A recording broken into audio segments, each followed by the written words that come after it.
Last up for this session and for our conference is Dr. James Buteau.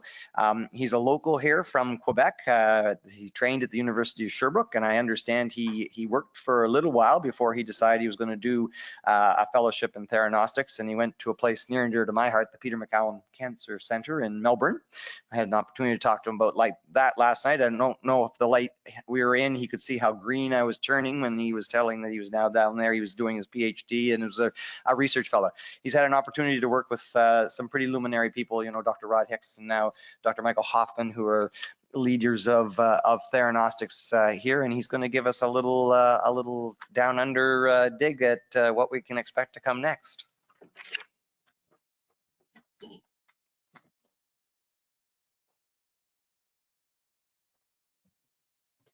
Thanks for the introduction. So that's I started my PhD this year. I'll be going. What I love about Melbourne is that it's a little bit like working 5-7 years in the future. So we get a taste of what's coming. It's very exciting. Health Canada approved LuPSMA. So this is just to show what other avenues are going to be awaiting you. I don't have any disclosures, any conflicts of interest. So the path of prostate cancer is actually quite long. A lot of these patients you see, and they've been diagnosed back in 2000, 2005. So they're 15, 20 years down the track. They've had many lines of therapy, and you can see that it evolves. You have more and more lines that are coming up. I've only put some of the key ones up here. And you can see in the third line, you have LuPSMA with cabazitaxel. So that's the main space it's being approved now. We also do have multiple other lines where it is being investigated at the moment. You can see at the bottom here, these are 7 of the trials that are active at Peter Mac right now, including there's also the Compassionate Access Program. And this obviously have a lot of more, this is all investigator initiated. So I'll be going through a few of them. This is the metastatic space, so hormone sensitive in the beginning, castrate resistant. Before that, the earliest that we're investigating is LuTectomy, which is even before the initial treatment. So prior to radical prostatectomy, we just completed recruitment last month in the last surgery for the 20 patients in this trial. And this is a prospective study to assess the dosimetry, safety, and the benefit of LuPSMA before radical prostatectomy in men with high-risk prostate cancer. So these men have a chance of cure, but a lot of them do recur down the track, and it's to investigate if there's a synergistic ability. Dr. Renu Ipin, this was presented at EAU this year. Dr. Renu Ipin, a urologist, is also doing a PhD about LuTectomy, but also about, there's a whole arm about the TILs, the immuno effect and how the body responds to LuPSMA, which will be highly interesting. And this is the study schema, so participants with high-risk prostate cancer, SV max above 20, and it's all can be N1 disease, but no M1. Up to 2 cycles are given. So for the first 10 patients, 1 cycle of 5 gigabecs was given to the patients 6 weeks before the surgery, and we do triple time point, whole body SPECT CT imaging for dosimetry. And then the other 10 patients received 2 cycles spaced 6 weeks apart. So the primary endpoint was dosimetry. What's the absorbed radiation dose? And then multiple other endpoints about treatment response, the PSMA PET response as well, pathological response. So really an exciting trial that we're going to you'll hear a lot more about in the early 2023. This is just one of the examples, triple time point SPECT, very light uptake in the salivary glands in the liver. So it's very faint. You don't get much dosimetry. It's around 2 to 3 grays, salivary glands, kidneys, a little bit of bone marrow. We did some multi-time point blood as well to estimate that. And then you can see very high uptake, in this case, 117 gray. So very high uptake. On average, it's about 50 for prostate and nodes. This is only the first cohort though. And very good responses as well. This is a waterfall plot with the 50% PSA reduction. 4 of them had over 50% with only 1 cycle. And that's it. There's more information to come with the second cohort. And none of them obviously had, on pathology, most of them had some partial response, some lymphocyte infiltration and some signs of fibrosis. So there was some effect. The surgical safety was actually quite good. So it is radiation. You don't want to operate in a fibrotic environment, but it was very clean. Didn't affect the complications post-surgery or the procedures. Slightly more difficult in one of these cases. This was touched on, so it's about therapy. So this is one of, I'll be presenting this year, it'll be a publication to come soon, evaluating the role of PSMA PET as a predictive biomarker and FDG PET as a prognostic biomarker in the therapy trial. So comparing cabazitaxel to LuPSMA. And this was really the ideal setting to assess for predictive biomarkers, which generally the term gets used around quite a bit, but to really be able to assess if it's predictive, you need to compare with another arm. So since this is randomized control, it's an ideal setting to see if the PSMA PET can predict the response down the track.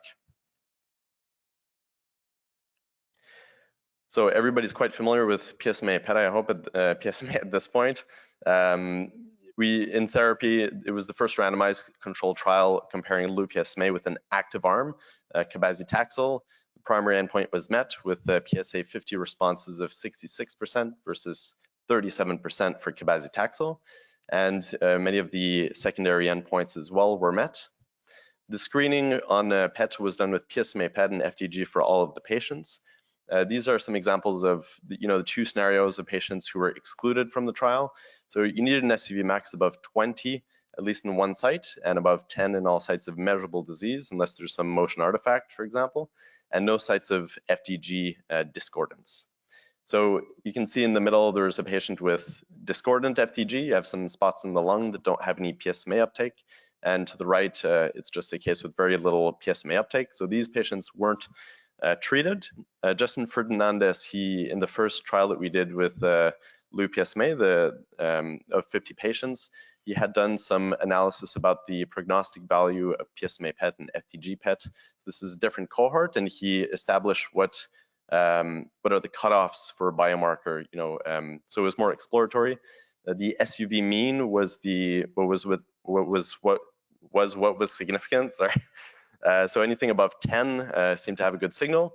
And for the volume of FDG, that was what was prognostic for overall survival, roughly 200 milliliters. So we applied these pre-specified endpoints to this biomarker analysis.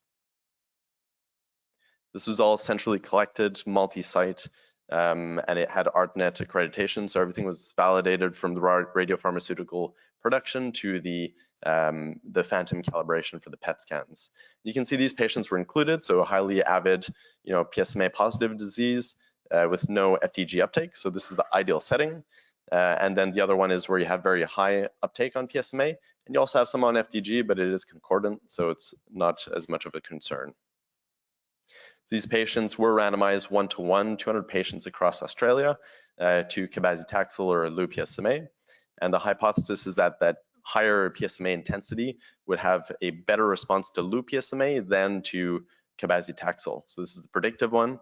And the other one for FDG is that a higher volume of FDG disease, regardless what arm you're randomized to, you'll do poorly.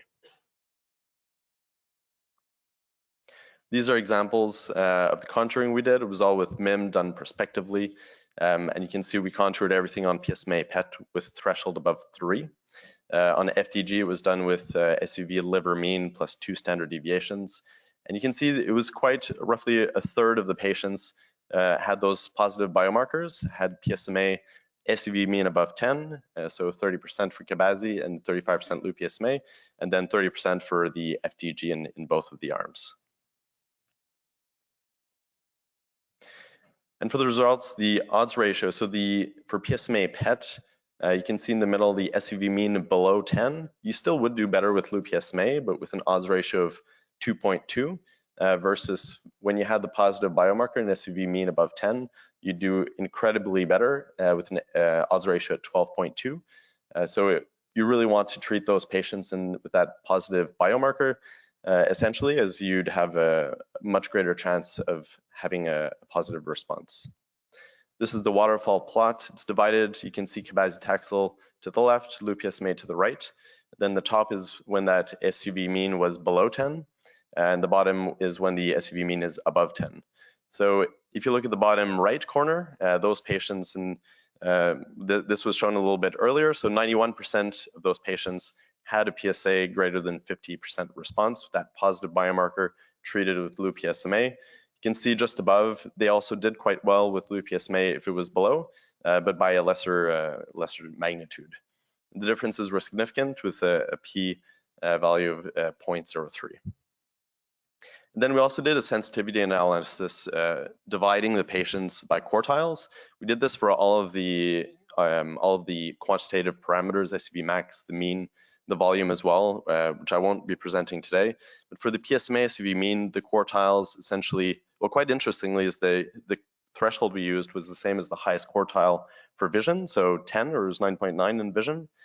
And you can see quartiles 2 to 4, they all did significantly better. So anything above SUV max of 6.9, it is significantly better response with LuPSMA. In the lower quartile below 6.9, it wasn't significant. It doesn't mean that one was better than the other because we're underpowered. We don't have enough numbers to prove a difference.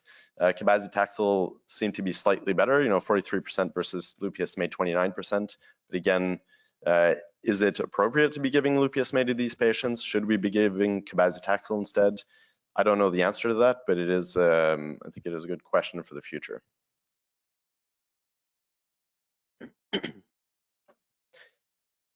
For the response rate with FDG volume, so again, they're divided by greater than 200 milliliters to the right, or less than 200 milliliters to the left. And you would do significantly worse regardless of the treatment that you had if you received, if you had that higher volume of FDG. So it is a marker of worse response to both treatments. And this is the treatments grouped together with the positive or negative biomarkers. And you can see those patients with the higher MTV did a lot worse overall, with only 38% of response versus 58% in the lower volume. And the question is, how low can we go? Below 6.9. I think in reality, with limited resources, and I'm just thinking about the presentations yesterday about how to implement in Canada. Well, you probably want to use PSMA PET and ideally FDG to appropriately select patients. And then you essentially just start to those with the highest SUV max and you go down. If you have unlimited resources, sure, you can give it to those with lower uptake. But if you have to select patients, I definitely would use PSMA PET as a biomarker. So it does demonstrate that high PSMA expression on PET is predictive of response. It's favorable to LuPSMA rather than cabazitaxel. And the high volume, you will have worse prognosis regardless of the treatment that you have. This is just to acknowledge the therapy team. So again, I think this was a big part of the success story of Australia. A huge team working together. They had ARCNet accreditation. So I think this is a good way to do prospective research, but obviously a lot of factors come to play, with the healthcare systems, what kind of difficulty it is to get research projects going. So it's a bit of a good recipe for us down there. This is the excuse me, the funders and the industry.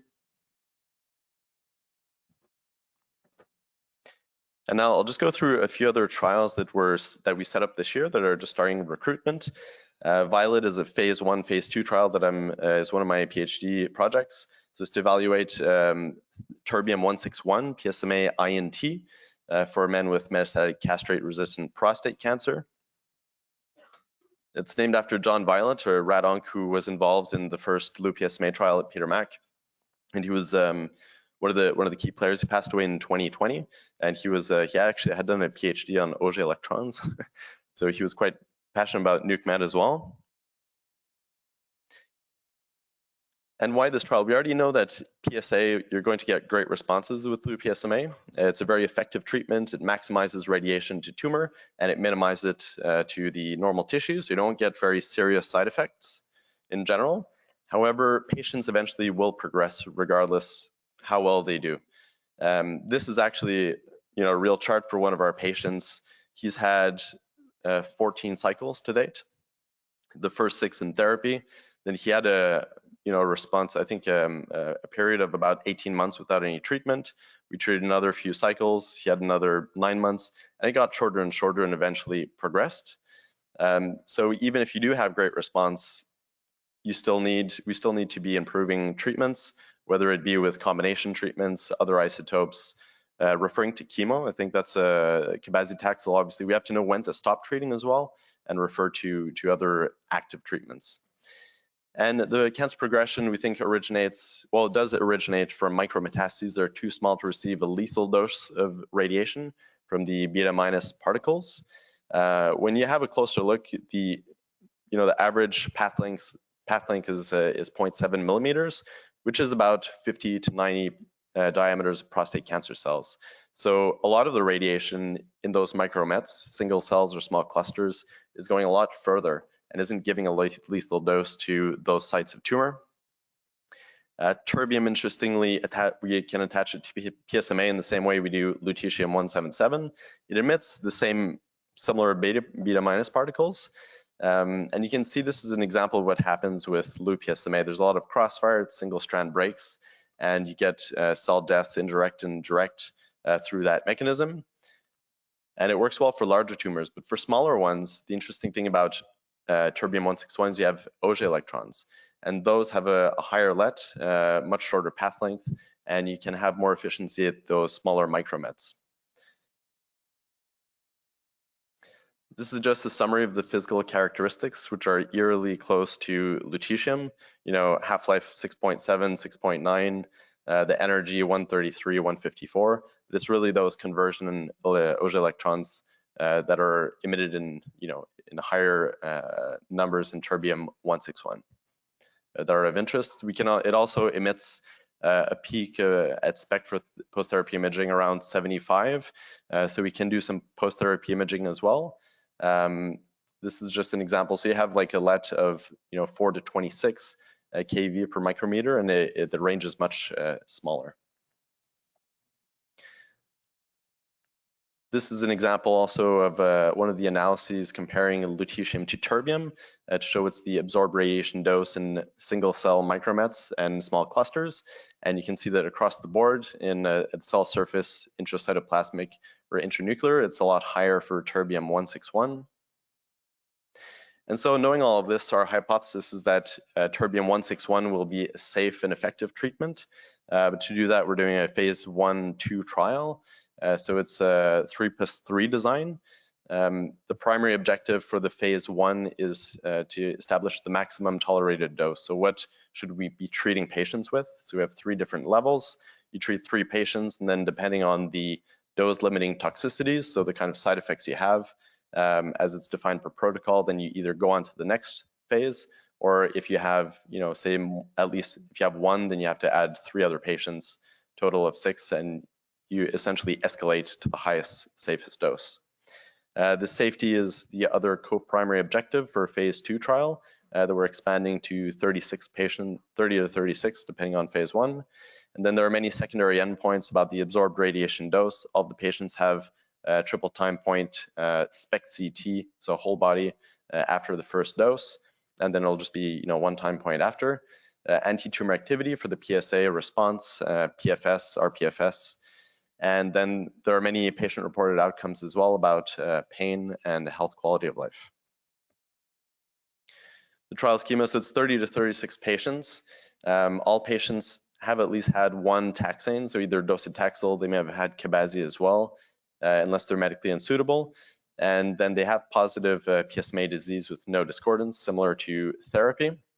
So we screen with CT bone scan, PSMA, FDG PET, and we'll be doing bloods for ctDNA analysis, exploratory objectives. And there's also tumor biopsy as well for some genetic profiling. And you can see here up to 6 cycles will be given ADT as a background treatment. And we have 3 levels. So there's 4.4, 5.5, and 7.4 gigabecquerels. Terbium-161 it's roughly about, you get roughly about 35% more radiation delivery. So in terms of lutetium-177, that converts to about 6 gigabecquerels, 7.4, and 10. And then we decrease every cycle, a little bit like the therapy protocol. So we decrease by 0.4 every cycle, just because you're expecting a response. You want to reduce toxicity to the normal tissues as the burden decreases. The phase 2, we essentially just expand at the safest determined dose. PSMA PET, it's very similar, so SUV max above 20, above 10 at all sites of measurable disease, so 1 centimeter or more for soft tissue, and no discordance on FDG. And the follow-up will be 12 months after the last patient completes treatment. So we expect to recruit over 15 months approximately, and then that's it, plus 12 months for that. LuCab is another interesting trial that we just started. We just finished the first dose level. So this is led by Dr. Louise Costas. So she's, like me, starting PhD this year in Med-Onc. She's doing, so this one is phase 1, phase 2 at Peter Mac, single center, cabazitaxel in combination with lutetium PSMA 617 for metastatic castration-resistant prostate cancer. And the idea is similar. It is an effective treatment, as you know, but then in the future, we do want to further improve. I'll just skip through this actually. And as I mentioned earlier, the results, the duration of the response isn't durable, and eventually the patients do develop resistance. There's a lot more heterogeneity, and eventually they will figure a way out not to respond to the radiation. Cabazitaxel is a kind of chemotherapy used to treat metastatic MCRPC, and it also has some radiosensitizing properties. So it has the potential to treat PSMA negative sites of disease. Even if we don't see any discordance, it's very possible that there are sites of prostate cancer without PSMA expression that aren't being treated, and it can increase the effect of radiation as it's radiosensitizing. So our hypothesis is that there's going to be a synergistic effect that could improve the response, that it's going to be a safe treatment, and that will get better durability of response. So our hypothesis is we want to know if we can combine cabazitaxel with lutetium, LuPSMA 617 to improve the response rates. And the trial objectives are similar. So it's phase 1, phase 2. It's similar 3x3 design for the phase 1. And we want to, it's 4 different dose levels. So get into that a little bit later. And we have similar endpoints for the tumor activity, patient-reported outcomes, and side effects. So this one is 35 to 40 patients. They have progression after docetaxel, and they haven't received cabazitaxel, obviously. The screening is similar as well, so we don't want any sites of discordance. This one is a little bit lower, so SUV max above 15 rather than 20, since you're using in combination with another treatment. And then you have mandatory tumor biopsies, ctDNA as well. So there's a whole other arm about that's the genetics and developing other markers of response. Up to 6 cycles will be given. This is following the vision criteria. So 7.4 gigabecs every 6 weeks using LuPSMA 617. And then so that's a fixed dose. And then cabazitaxel is an incremental dose. So we start at 1 dose level from 12.5 all the way to 20, which is what's used clinically. And it's the same idea that we'll collect the side effects, see what the maximum tolerated dose is, and then expand to a wider group. The follow-up is every 6 weeks, up to 48 weeks, so up to 2 years after the first cycle. And finally, Alphabet, which is another very interesting one, phase 1, phase 2 as well, led by Dr. Louise Costas, and this one is using radium-223 in combination with lutetium. This one is PSMA INT. So a similar population. And up to 90% of men have bone metastases, which lead obviously to pain, fractures. You can have cord compression as well. So it is a significant problem, and you probably want to find a space where radium-223 can be optimized as well. In this trial, so you can see that there's a lot of single-strand breaks with with lutetium 177. It's single-strand. It does have like a longer path length, and you can have micromets in the bone that can be more difficult to treat. It's often one of the sites of progression. It's an alpha emitter, so it has a much shorter path length, very high TEL, So we think it would be better suited to treat these micrometastases and lead to more durable responses. And it's essentially our hypothesis: can we combine these to what's used clinically? So it's prescribed in, with Xofigo, and using a fixed dose of lutetium PSMA INT. So very similar objectives. And the trial schema, it's 36 patients. The interesting part about this one is that we also do a bone scan for all of the patients, and we want to ensure there's no discordance. But as we're using radium-223, we consider what's on the SPECT CT on the bone scan. So if you have a site that isn't PSMA avid in the bone, it's FDG avid, however you have high uptake on the bone scan, then that patient is one of the ideal, is suitable for the trial, as you'll be able to cover with one of the radionuclides. So the screen is very similar. You have optional tumor biopsies. And essentially, this is the trial schema. So we treat with lutetium 7.4 every 6 weeks, so similar to Vision, but it's with INT, up to 6 doses. And you have concurrent ADT and bone anti-resorptive agent as well, just to protect the bones, as there could be a risk of increased fractures. Radium is 2 dose levels, so we just want to make it to 55 essentially is what's used clinically, and the first dose level is half of that to see if we have any additional side effects. The side effect profile is a little bit different, so we don't expect to have any necessarily any increased side effects, for example, thrombocytopenia, etc. It should be something that will be well tolerated, and follow up for up to 2 years again. So that's all for my talk. Thank you for your attention. I'll take any questions.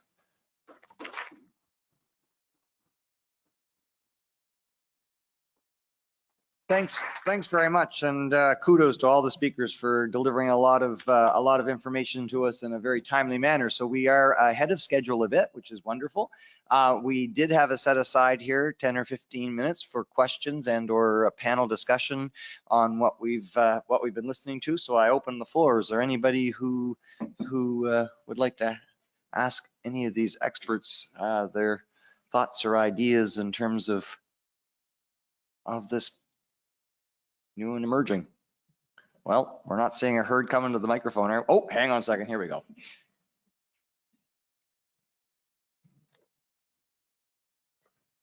Kalevi Kairimo, Houston, Texas. So, question to everyone. Let's start with the first speaker. Why don't you treat patients when they have, that they have active disease left? Can you repeat the first part? That why don't you treat patients when you have an effective targeted therapy and then you know that they have a disease left? Why do you stop treatment? Oh, you mean that it's after the 6th treatment? No, after the second treatment. You have, The patient that I presented, he technically didn't have any disease, so maybe I didn't prostatectomy 0.11 PSA. Yeah, and then we did the PSMA scan and it was completely negative. So yeah, but this is but from biomarker basis. Yeah, 0.11.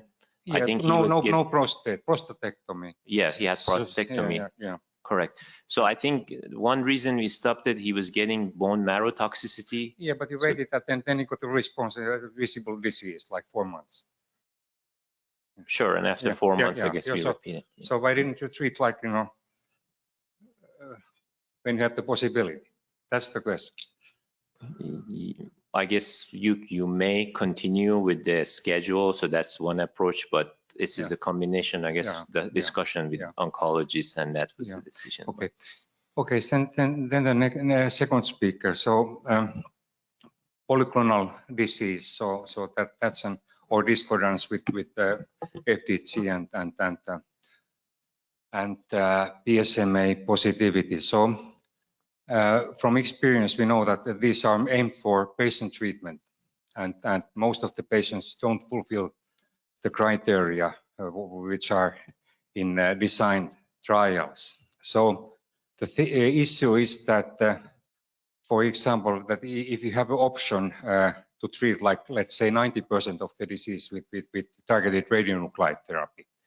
And you claimed that it doesn't make any sense to treat this because then we could have treat that with the 11 or 12 remaining percent with another regimen.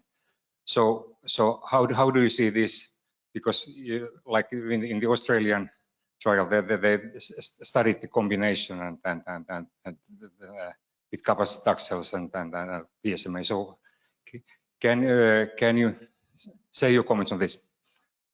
Yeah, so it's an excellent question, and that's why I think every patient has to be evaluated on a case-by-case basis, and I encourage everybody to think about the concept of prognosis driving disease, right? So if you can treat, if you have a hypothetical patient with very, very high uptake in liver metastases, but some PSMA negative nodes in the pelvis, even if they were 3 centimeters, I think I would still treat that patient, even though that patient wouldn't, strictly speaking, have qualified for vision, because the prognosis driving disease is in the liver, and I think that's what's going to make the biggest difference in the overall survival of the patient.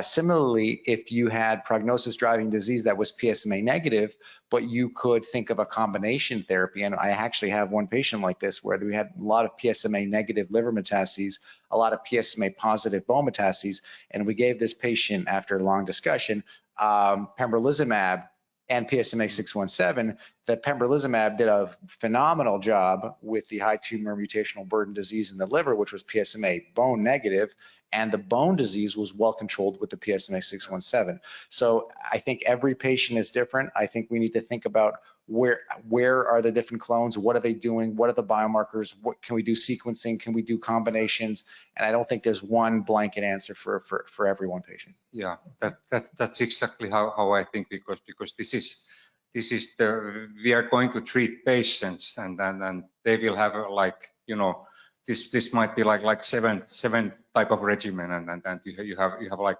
multiple clones, and basically the patients come to us for treatment, but this is, I understand that this is trials, and we have to understand what is happening. So then the last speaker with Australian experience, wonderful presentation, multiple. Just one thing, this violet trial, is that terbium the isotope where you have positron emission? Sorry, which trial? The violet trial. Oh, With terbium-161. Is this the isotope where we have with emitting Auger electrons and beta particles? Is this the isotope where we have positrons? No, that's a really good question. Thanks. There's actually, you have the terbium sisters. You have 4 of them pretty much. One of them, this doesn't emit any beta plus particles, so you can't do PET imaging. We can only do some SPECT imaging, but it's very low emission. So it's been a lot of work to get to that. You also have the other variants. So there's there's terbium-152, 152 which is an alpha emitter. Then you have I think it's 149 maybe for the PET imaging. Yeah. But essentially you could use also that as well if you wanted to do some PET imaging with it. Yeah, no, because I was thinking that you could make class 1 the classification by the second speaker. So with terbium isotopes, and then you could the dosimetry would be much easier if you could. But I don't know the abundancy of the terbium. Yeah, I think I guess intellectually it'd be really good, but then practically it's quite hard to get terbium. So we're getting terbium. No, I understand, but you're working with ANSTO, so. Oh yeah. Next to ANSTO, so they can do. To my understanding, whatever they want. Yeah, and they used to, I think in the 80s, they actually produced 161 in the generator. I can ask, we're visiting ANSTO next month. I can go ask them. Okay. But yeah, for now we're getting it from Isotopia in Israel. Okay. They'll be supplying all the terbium. Okay. Thank you. I'll let other people ask questions. Thank you. I also have a comment that I forgot to say. So when we talk to our patients, we have to be clear, this is not cure for their disease. This is just to extend their disease-free or disease progression. It's very important to emphasize that, because at some point the disease will come back. So in our initial discussion with the patient, we always tell them, You may not respond. If you respond, this is not a cure for your disease. So it's very important to discuss that.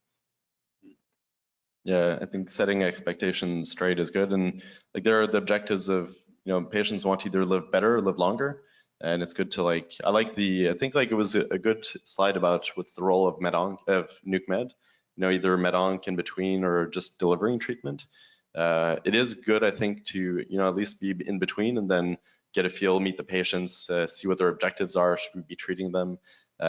You get implicated, and I think it does make a difference to set expectations appropriately. We do show them all of the PET imaging, all of the post-therapy SPECT, and the PSA response graphs. So I think it is an approach that could be used, and it really helps to communicate with patients. And often they do get pushed around quite quickly. They might only have 5-10 minutes with their doctor who might be very busy. So I think they're quite appreciative of that. And I think when it comes to the therapy, we are the expert. The oncologists know about it, but we know ins and outs, and also be ready to deliver both good news and bad news. So that takes courage to talk to your patients if they don't respond. So that's also important. Very sage advice. Svetlana, are you? Hello, Svetlana. I'm not MD, so my question might be naive. It's to Dr. Buteau, and I think I discussed a little bit with Dr. Probst yesterday. So it's about the design of your alphabet study, and you use radium-223 and like in combination with lutetium PSMA, PSMA INT. Yeah. And I understand that radium will accumulate only in bone metastasis, but lutetium PSMA INT may be also in different other organs. So why not use actinium PSMA INT in combination with, did you consider this, or is there any specific reason to use radium? Yeah, I think the ideas are limitless. Like it's a good idea as well. Right now there's action that's, I think it's phase 1, phase 2. South Africa, Louise Emmett is also working on it with Mark Sakety. And basically he's doing, it's like a dose escalation for safety, phase 1. They're doing he's mainly treating patients who haven't seen Lu-PSMA. And Louise Emmett is recruiting patients who have already been treated with lutetium-177 PSMA and they're progressing, so they've become resistant, and to see what a safe dose would be for these patients, safe and effective dose. Combination treatments also could be given as well. I think there had been some groups in Germany that were looking at that, but you have sky's the limit. You also have, I think, like a very interesting one. So actinium is also very limited. It's more complicated. It's limited supply. It's very complicated, logistics to get. There's lead-212, which is a very promising one. Generator, so you could have one in your backyard, and you could treat a lot of patients with another type of alpha emitter as well. Cool. Thank you, Dr. Barnes.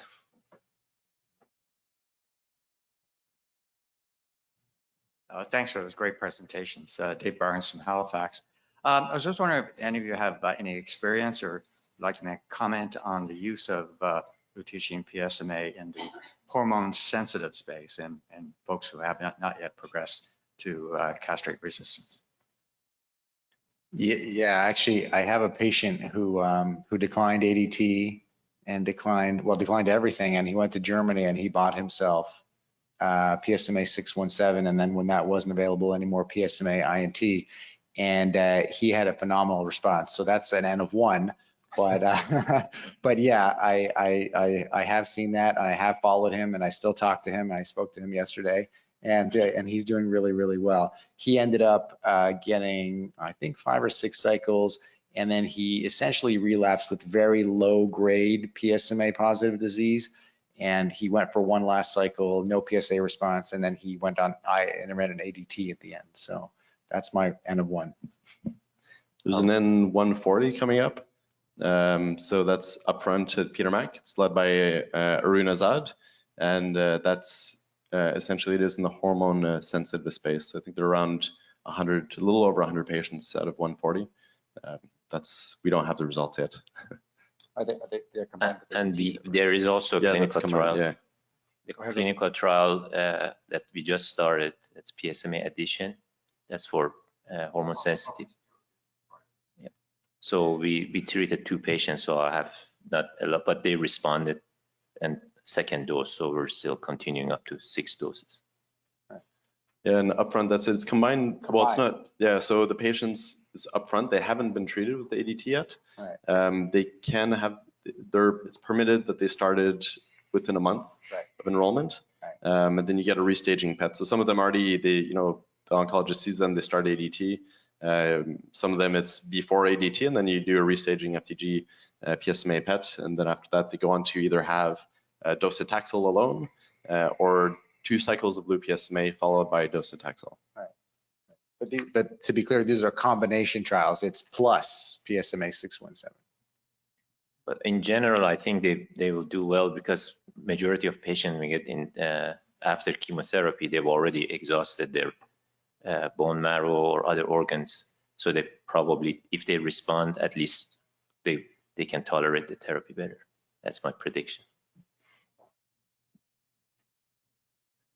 Well, I think I will say thank you to the 3 experts here on the stage for everybody, Dr. Berenji, Dr. Buteau, and Dr. Probst. Thank you so much for sharing your experience. It's amazing how fast this field is evolving. It's quite something, and we'll certainly, I suspect this will be on the agenda, if not next year right away, just to keep us abreast of it because it's rolling out in a community near you. So thank you very much. I really appreciate it. I really appreciate you taking time for your day.